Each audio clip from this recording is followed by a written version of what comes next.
Welcome आप सबका आज के न्यूज़ सेशन में।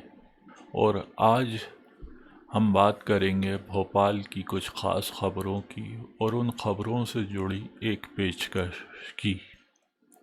तो पहले खबर की बात करते हैं।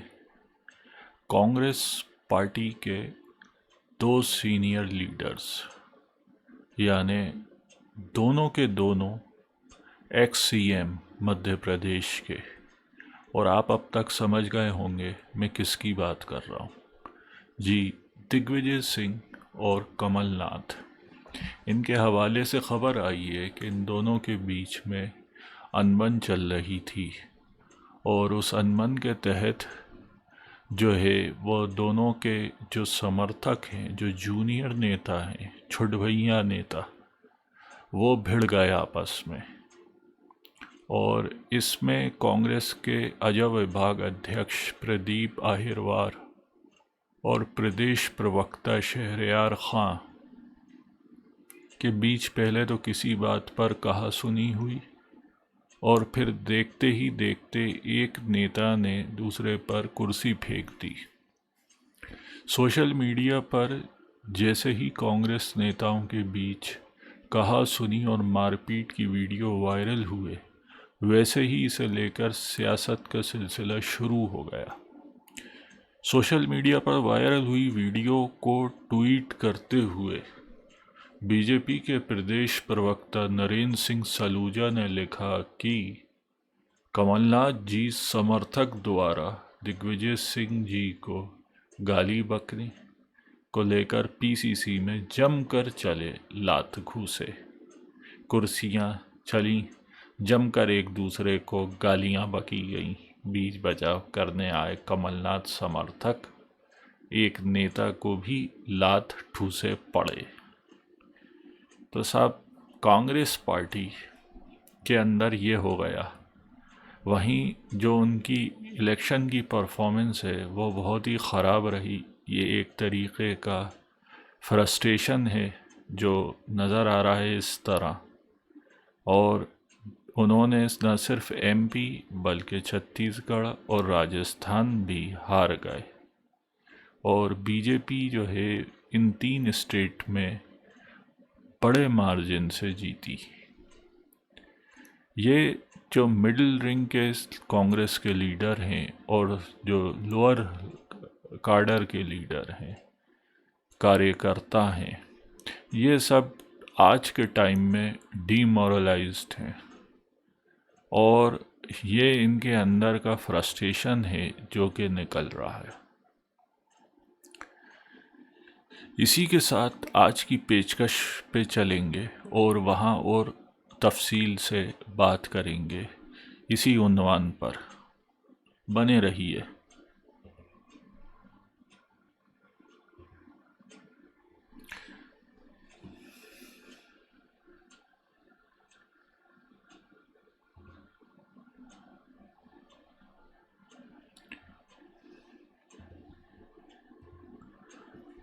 कांग्रेस किसी भी तारुफ की मोहताज नहीं है इंडिया के अंदर। ये अंग्रेज़ी दौर में इस्टेब्लिश हुई पार्टी है जो कि 1885 में बम्बई के अंदर 72 नुमाइंदों द्वारा स्थगित की गई थी। इसके बड़े नेताओं में दादा भाई नारावजी, सुरेंद्र नाथ बनर्जी, बदरुद्दीन तैयब जी, फिरोज शाह मेहता, डब्ल्यू.सी. बनर्जी एस थे। आगे चल के इस पार्टी ने अंग्रेज़ों के ख़िलाफ़ एक आवाज़ का काम किया जो कि मुकामी हिंदुस्तानियों की आवाज़ थी, जिसको अंग्रेज़ रिकॉग्नाइज करते थे। फ़र्क ये था कांग्रेस और दूसरी पार्टियों में, हिंदुस्तान रिपब्लिकन आर्मी भगत सिंह की हो या गदर पार्टी हो या फिर आज़ाद हिंद फौज हो सुभाष चंद्र बोस की, ये वो एंटिटीज़ थी जिनको उस वक़्त दहशतगर्द टेररिस्ट लेबल कर दिया गया था, ब्रिटिश राज के ज़रिए। और वाहिद कांग्रेस ऐसी पार्टी थी जो कि अंग्रेज़ी कानून के फ्रेमवर्क के अंदर रहते हुए अपनी बात रखने का काम करती थी। मजबूरन अंग्रेज़ों को इनकी बात सुननी पड़ती थी क्योंकि कानून उन्हीं का ही था और ये उसी कानून की बुनियाद पे बात करते थे।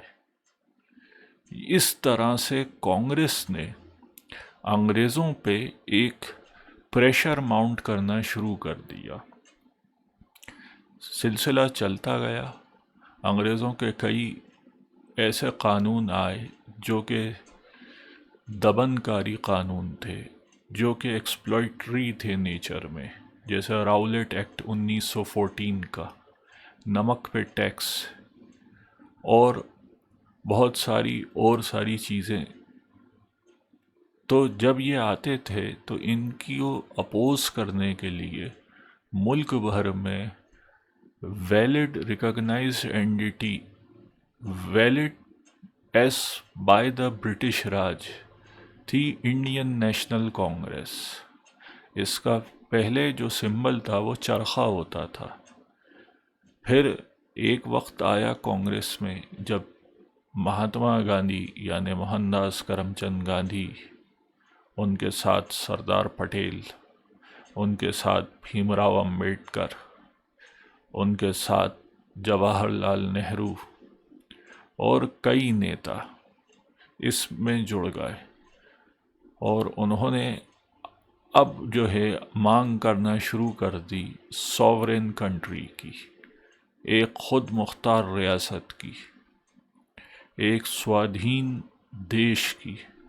और जब ऐसा हुआ तो इनको सेडिशन और दूसरे चार्जेस के तहत जेलों में डाल दिया गया। कई साल इन्होंने जेलों में बिताए, इनके बड़े नेताओं ने। वहाँ चलते चलते एक वक्त आता है 1947 का, जब अंग्रेज़ हिंदुस्तान छोड़ के चले जाते हैं और ट्रांसफ़र ऑफ पावर होता है यूनियन ऑफ इंडिया को, जो कि आगे चल के 1950 26 जनवरी में रिपब्लिक ऑफ इंडिया बन जाती है। जब वो अपनाती है एक रिटन कॉन्स्टिट्यूशन को, जो कि लिखा गया था भीमराव अंबेडकर का, on the lines of previous British constitution with little amendments. वहाँ से कांग्रेस का सफ़र शुरू होता है और इसके बड़े नेता जवाहरलाल नेहरू, पहले वज़ीर आज़म, पहले प्रधानमंत्री, दीवान, प्राइम मिनिस्टर, प्रीमियर, जो आप कहना चाहें, यानी राजा, हाकिम बनते हैं मुल्क के। जवाहरलाल नेहरू एक एथीस्ट थे, यानी नास्तिक थे, और पूरी तरीके से सेक्युलर और सबको साथ लेके चलने वाले नेता थे। कांग्रेस की छवि एक कैच ऑल पार्टी की थी, यानी वो पार्टी जो सबका साथ लेके चले। और इसीलिए इस पार्टी के अंदर हर माशरे का एक नुमाइंदा था। पार्टी के अंदर मेजॉरिटी तबके, हिंदू तबके की अफगाई खुद जो थे वो जवाहरलाल नेहरू करते थे, जो ज़ात से एक ब्राह्मण थे। फिर सरदार पटेल, महात्मा गांधी, वहीं मुसलमानों के नुमाइंदे मौलाना अबुल कलाम आज़ाद करते थे, दलितों के नुमाइंदे BR अम्बेडकर। ऐसे हर तबके का एक नुमाइंदा यहाँ पे था जो उसकी अफगाई कर रहा था। और पूरी तरीके से कांग्रेस को हिंदुस्तान का सेक्युलर चेहरा समझा जाता था, सेक्युलर कैरेक्टर समझा जाता था। ये सफ़र आगे चलता है। जवाहरलाल नेहरू के बाद कई कांग्रेस के बड़े नेता आते हैं, जिसमें मोरारजी देसाई, लाल बहादुर शास्त्री, इंदिरा गांधी, आगे चल के राजीव गांधी, PV नरसिम्हा राव, सीताराम केसरी, सोनिया गांधी, मनमोहन सिंह और आज के वक्त में राहुल गांधी। आज के वक्त की बात से हम बात करते हैं आज के वक्त की कांग्रेस की कमान की। कांग्रेस की हाई कमांड जो है वो इस वक्त, क्योंकि पार्टी बहुत सुकड़ चुकी है, रिड्यूस हो चुकी है, उसका कद बहुत छोटा हो चुका है, ना सिर्फ मरकज़ में, सेंटर में, बल्कि सूबों के अंदर भी। और इसकी वजह से पार्टी की हाई कमान के अंदर आपको दिग्विजय सिंह और कमलनाथ जैसे चेहरे देखने को मिलते हैं। हाँ, राहुल गांधी और खड़गे जो हैं वो तो इस हाई कमांड के टाइटल को डिज़र्व करते हैं, लेकिन क्योंकि पार्टी छोटी हो गई तो बात वही हो गई कि अंधों में काड़ा राजा। तो दिग्गी राजा और कमलनाथ जो कि इंडस्ट्रियलिस्ट हैं वो भी इसमें कांग्रेस हाई कमांड में इंक्लूडेड आपको मिलते हैं।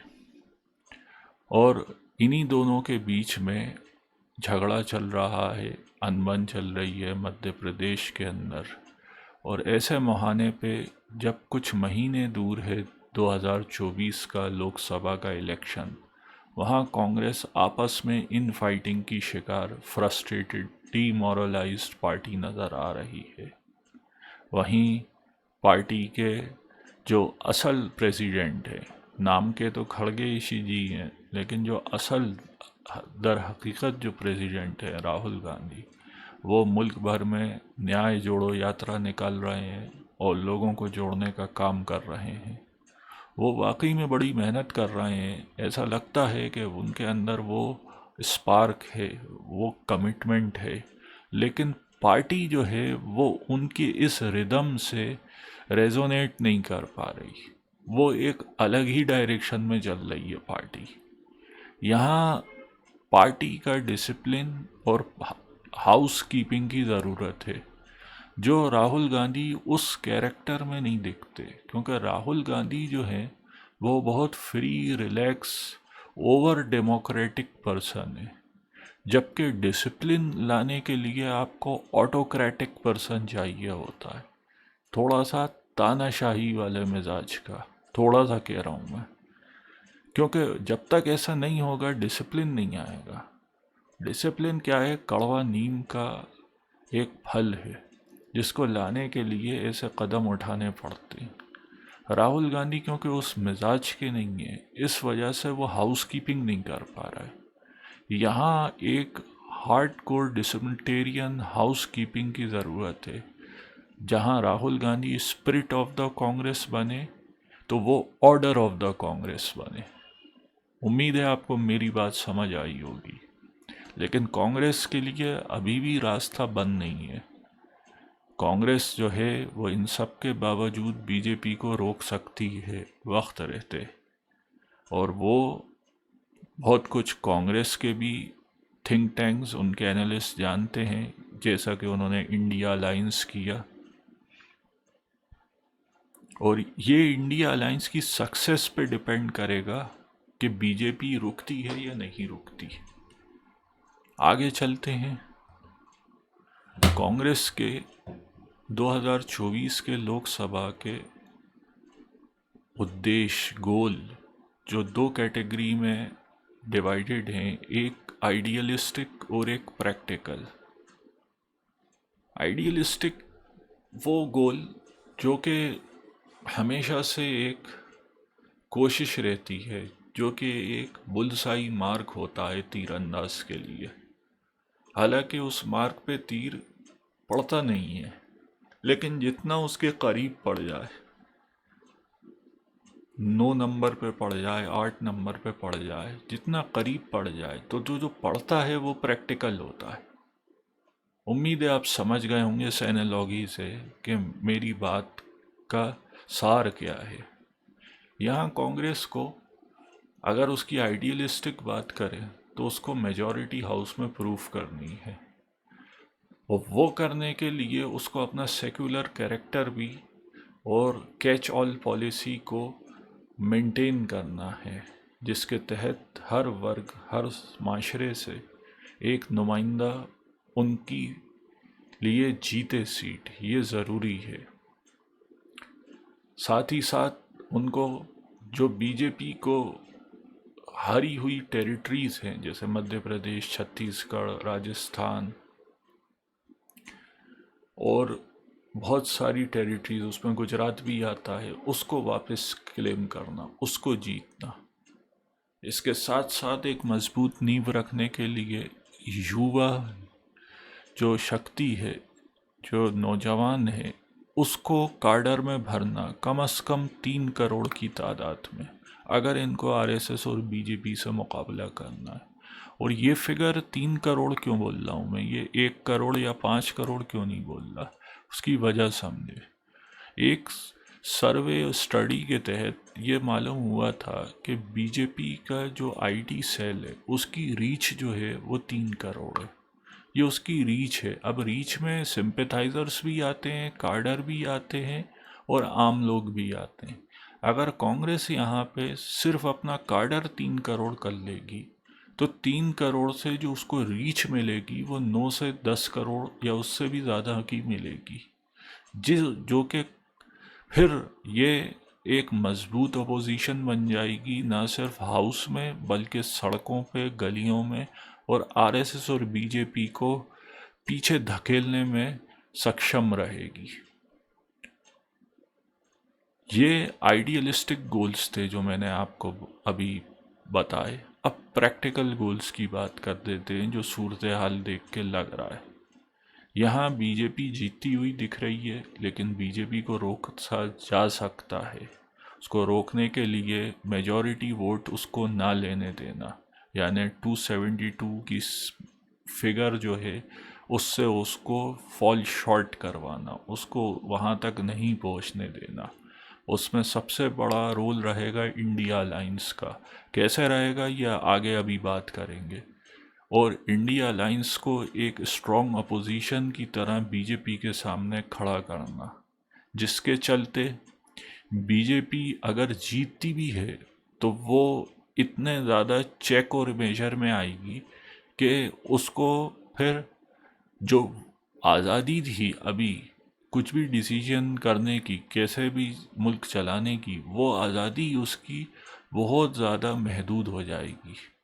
और अब उसको सामना करना पड़ेगा एक मजबूत अपोजिशन का, विपक्ष का। और जब ऐसा होगा तो सबसे बड़ा जो तुर्क का इक्का कांग्रेस को हासिल होगा वो ये होगा कि फिर उस वक़्त बीजेपी को अगर अलायंस से हुकूमत बनानी होगी तो नरेंद्र मोदी नहीं बल्कि कोई लिबरल सेक्युलर फेस, हालांकि नरेंद्र मोदी भी सेक्युलर अपने आप को कहते हैं, लेकिन तुलनात्मक तौर से, कंपैरेटिवली, मैं कहूँगा कि राजनाथ सिंह और नितिन गडकरी का यहाँ पे फेस देखने को मिल सकता है। और ऐसा होगा तो बीजेपी को ब्रेक लगाया जा सकता है। बीजेपी की जो रेल की रफ्तार है उसको पीछे लाया जा सकता है। यह प्रैक्टिकल गोल होगा अगर कांग्रेस इसको इंडिया अलायंस के साथ अचीव करती है और अगले 5 साल बाद वो इसी जो है रास्ते पे चल के फिर बहुमत लेके जीत साए और लोकसभा के अंदर अपनी सरकार बना पाए। ये पूरा विजन जो है हो सकता है, ये प्रैक्टिकल है, लेकिन ये भी प्रैक्टिकल है, आसान नहीं है। अब हम आगे बात करेंगे एनालिसिस ऑफ वोटिंग पैटर्न्स की। देखिए, मैं जो आपसे इंडियन अलायंस की बात कर रहा हूँ वो क्या है। आप यहाँ गुजरात 2019 का वोट परसेंट का शेयर देख रहे हैं स्क्रीन पे, जहाँ बीजेपी की 62% है और बाकी सब 38%। ये एक्सट्रीम केस है गुजरात, जहाँ मोस्ट फेवर्ड स्टेट है बीजेपी के लिए। वहाँ बीजेपी तो इंडिया अलायंस के फुल परफॉर्मेंस के बाद भी कोई बीजेपी पे फ़र्क नहीं पड़ेगा, वो आएगी, जीतेगी, क्योंकि यहाँ उसका कंसोलिडेटेड वोट है। लेकिन दूसरी तरफ जो दूसरे प्रदेशों में, प्रांतों में, स्टेटों में देखने को आया है, जैसे छत्तीसगढ़ का स्टेट, यहाँ पे जो बीजेपी की वोट शेयर है वो 46% है, यानी 50 से नीचे। कांग्रेस का 42%, बसपा का 2% और अदर्स का 9%। और यहीं कैच है, अगर आप देखें कि इसमें जो गैर बीजेपी वोट शेयर है ये अगर पूरा जुड़ जाए तो ये 50% को क्रॉस कर जाएगा। और ज़्यादातर स्टेट्स, ज़्यादातर प्रांतों में यही इक्वेशन है, वोट यही पैटर्न है वोटिंग का, और यही हासिल करने की उम्मीद की जाती है इंडिया अलायंस से, कांग्रेस के नज़रिए से। जहां कांग्रेस अगर इसको फॉर्मूले को सक्सेस करने में सक्षम होती है तो उसको 60% वोट शेयर मिलेगा, वहीं बीजेपी को 40% वोट शेयर, 40 से कुछ ज़्यादा। और ऐसा करके कांग्रेस जो है वो सीट जीत जाएगी, ये जीत में बदलेगा। हमारे भोपाल के कॉन्टेक्स्ट में देखा जाए तो हाल ही में हुए चुनाव में भोपाल नॉर्थ और सेंट्रल सीट में यही फॉर्मूले से कांग्रेस को सीटें मिली हैं। तो आप रिलेट कर पा रहे होंगे, इन दोनों चीज़ों को कनेक्ट कर पा रहे होंगे कि मैं क्या कहना चाह रहा हूँ। लेकिन इसके लिए भी कांग्रेस कितनी केपेबल है, सक्षम है, ये जो है तय करेगा आने वाला वक्त। तो साहब देखते रहें चैनल, सब्सक्राइब करें, बेल आइकन का आइकन प्रेस करें रिमाइंडर्स के लिए, अपने दोस्त फैमिली में शेयर करें, ख़ास तौर से भोपाल के लोग। और इसी के साथ सभी लोग जो हैं वो अपना ख्याल रखें। हमारे जो है वेबसाइट पे भी आप जाके पढ़ सकते हैं, वहाँ पे काफ़ी आपको इनसाइट्स हासिल होंगी। कुछ आप फीडबैक या हमसे खिताब करना चाह रहे हों तो ईमेल पे आप कर सकते हैं। तो इसी के साथ फिर मिलेंगे। Thank you.